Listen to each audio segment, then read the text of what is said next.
she's the biggest draw. It is undeniable that Caitlin Clark is the engine. Caitlin Clark effect. There has been so much of an influx in attendance, in jersey sales, and viewership, all the things. That's about star power, narrative, and likability. Caitlin Clark comes into the WNBA, goes through college. She has panache. She has style. She's my role model.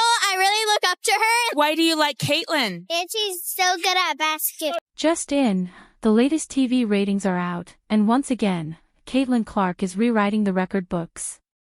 Like clockwork, she's pulling numbers the WNBA has never seen before. And it's getting harder and harder for the league, or even Angel Reese, to pretend otherwise. 2.2 million average viewers tuned in to watch Caitlin Clark and the Fever take on the Liberty. Peaking at 3.2 million viewers is crazy for the WNBA, even for the Fever. Became the 6th most watched WNBA regular season or playoff game. Oh, and did you catch that tweet Reese fired off after hearing about it? While some folks behind the scenes scramble to downplay Clark's impact, the truth is this: the numbers don't lie. Caitlin is racking up record-breaking. It is the highest peak of any game. It is the second highest viewership. Caitlin Clark has picked up an injury after breaking records with both her games on like proper national TV. That would be absolutely ideal. If Caitlin shows up, there's going to be records. Like it's part of her warm-up routine.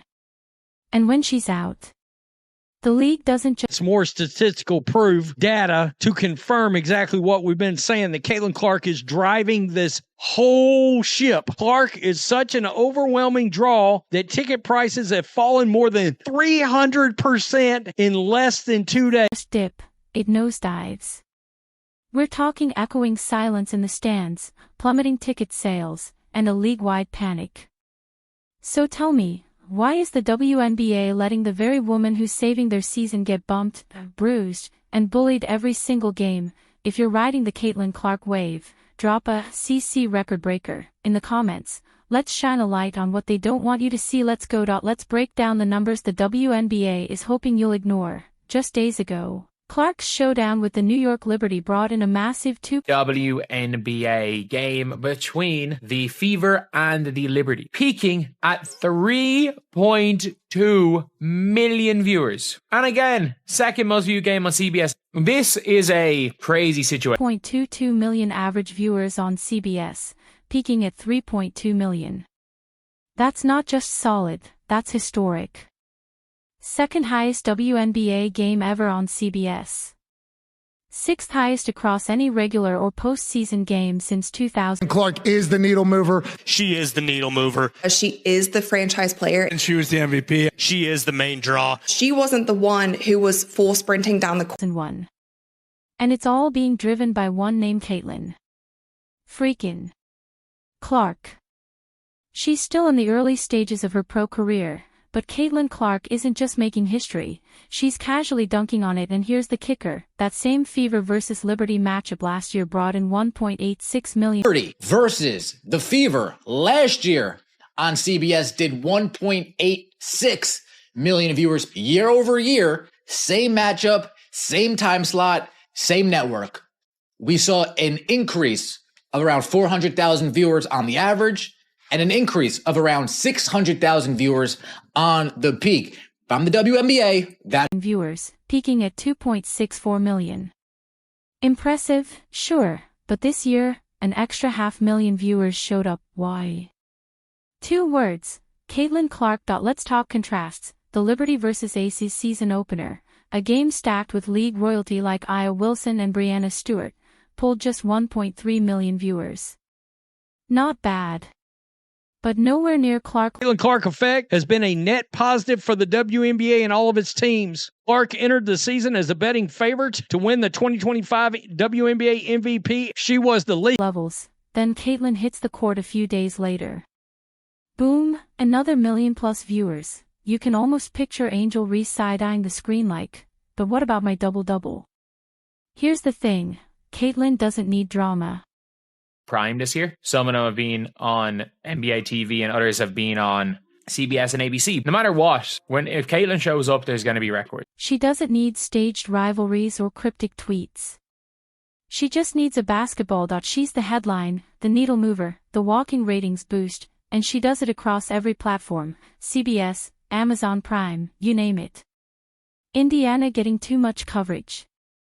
Here's a wild idea. Maybe the team drawing millions of eyeballs deserves the spotlight. Imagine that. And if Reese wants more airtime, maybe she should try doing more than mean mugging after missed leg. Caitlin Clark will miss at least the next 2 weeks with a left quad strain. The Fever are currently 2-2 on the year. Clark has started all 4 games so far and is averaging 19 points, 9.3 assists, and 6 boards per game. The Fever said more updates will be provided after doctors reevaluate. But let's talk about what happens when Clark isn't playing. That's where the numbers get dark. And I mean flashlight in a blackout dark. The second her injury was announced, the league felt the shockwave, ticket demand, booming, but when Clark was ruled out, prices dropped harder than Reese's jump shot, from $41 down to $22. Nearly already seeing people saying, I'm taking a break. I'm already seeing people say, I'll be back in a little bit. These numbers are going to go down. The owners are going to walk into those negotiation rooms feeling themselves. Shout out to Beyonce. I'm feeling myself. I'm feeling myself. I'm feeling my...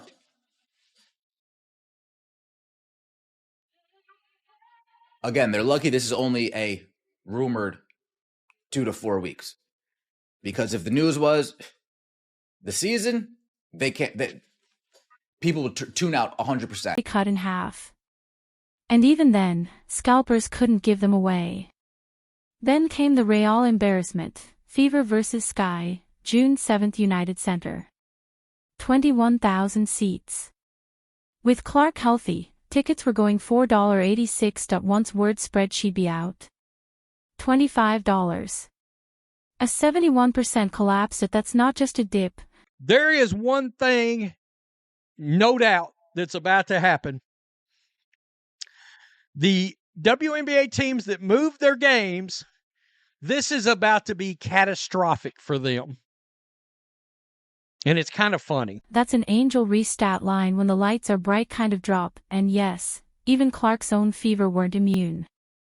Resale prices for their next 5 games, including 2 at home, tanked from $137 to $80 after her injury.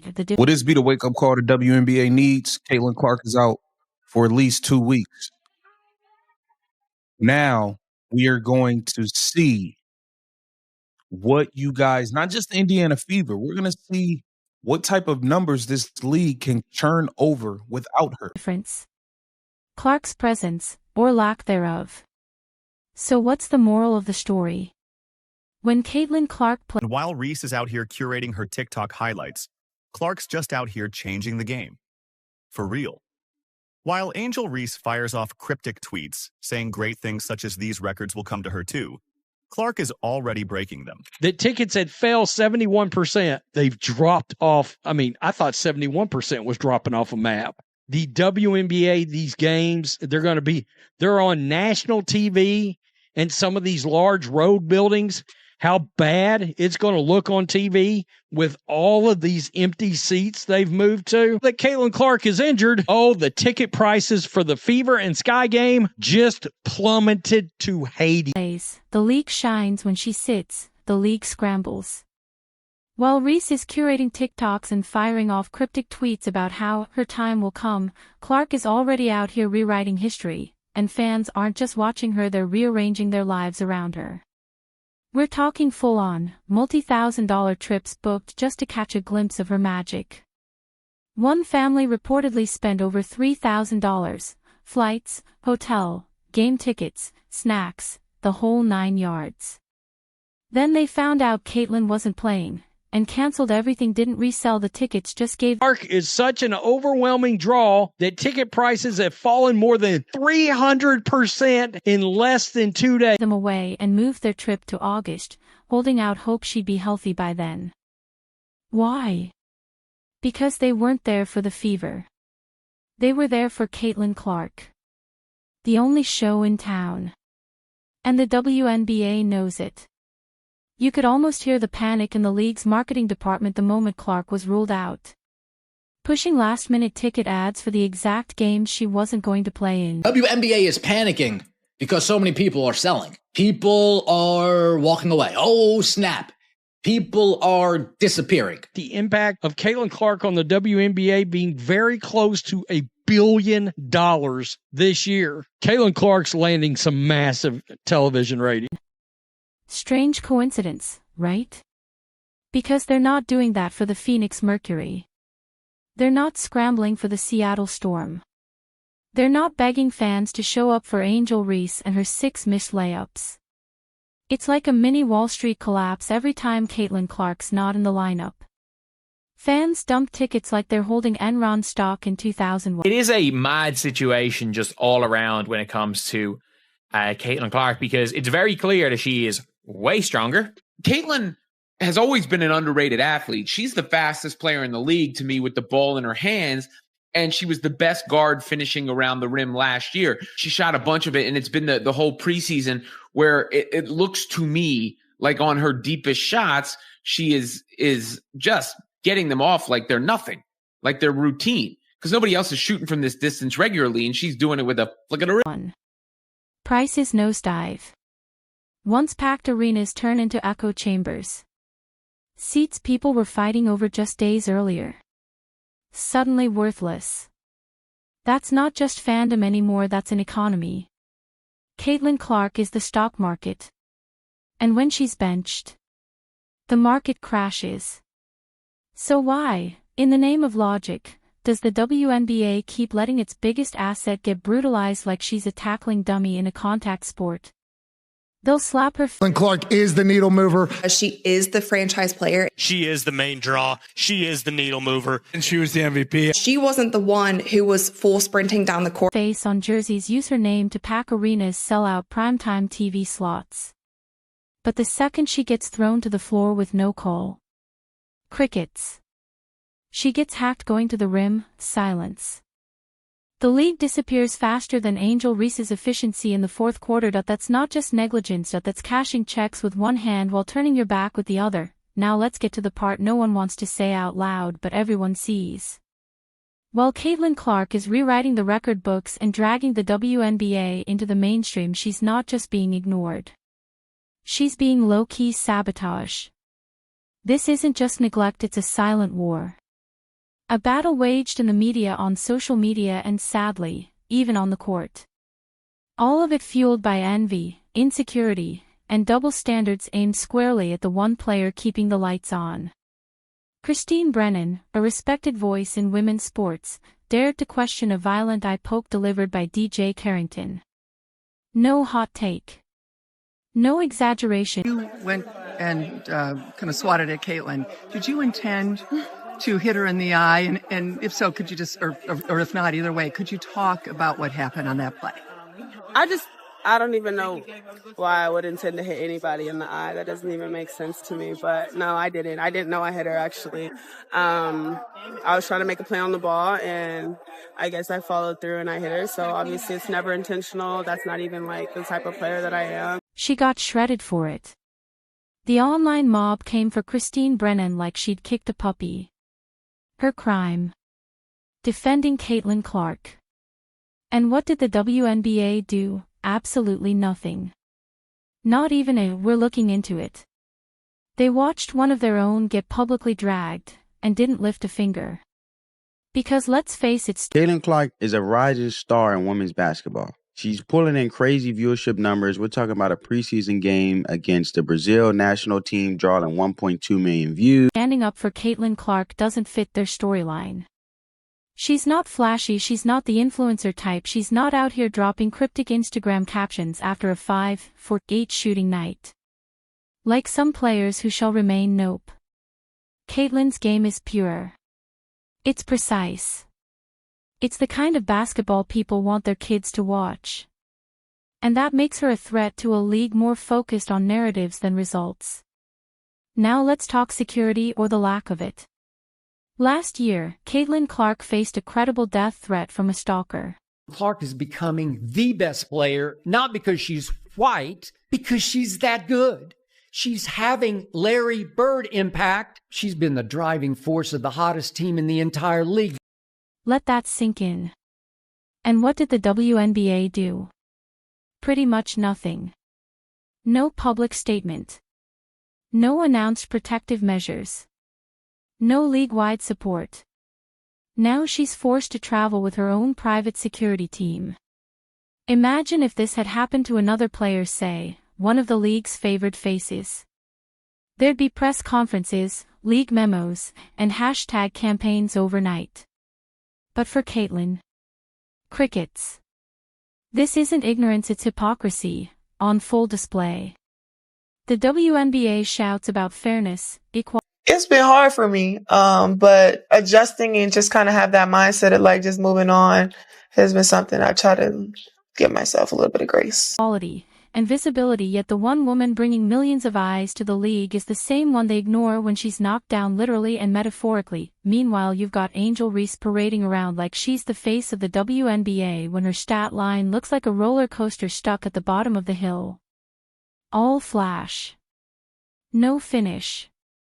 She talks big, posts bigger, and plays, well, let's just say Clark's game speaks louder, without needing subtitles.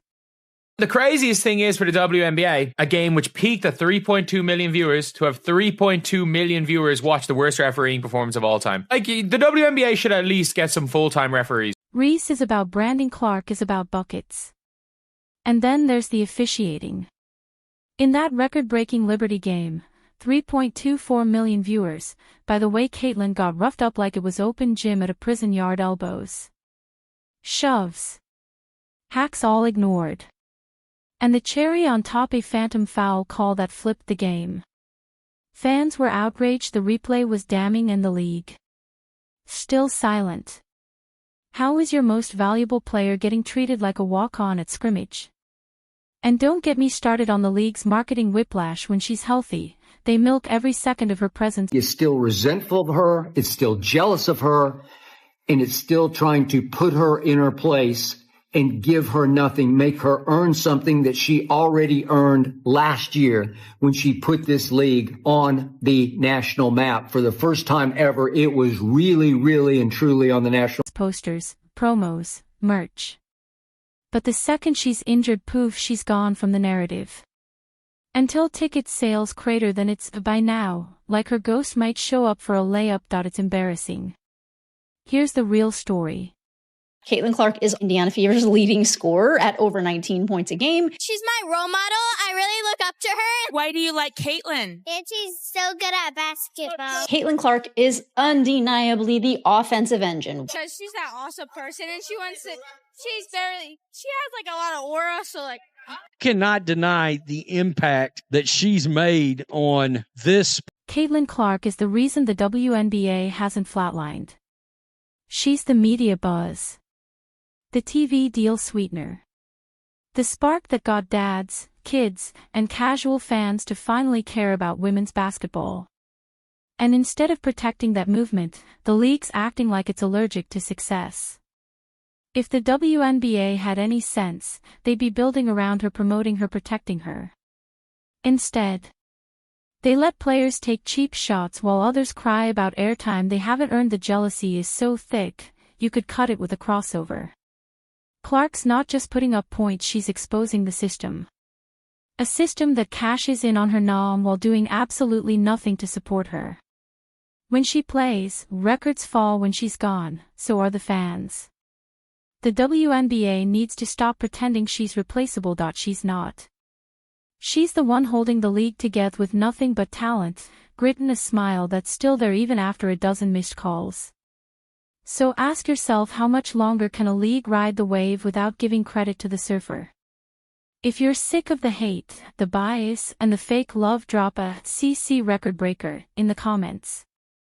Let them know. Caitlin Clark carried the WNBA into the national spotlight. Now it's time the league carries her with the respect she's earned. And Angel Reese, it's time to leave her in the dust. Like, subscribe, hit the bell so you never miss out. Click the video on your screen right now, and we'll see you in the next one.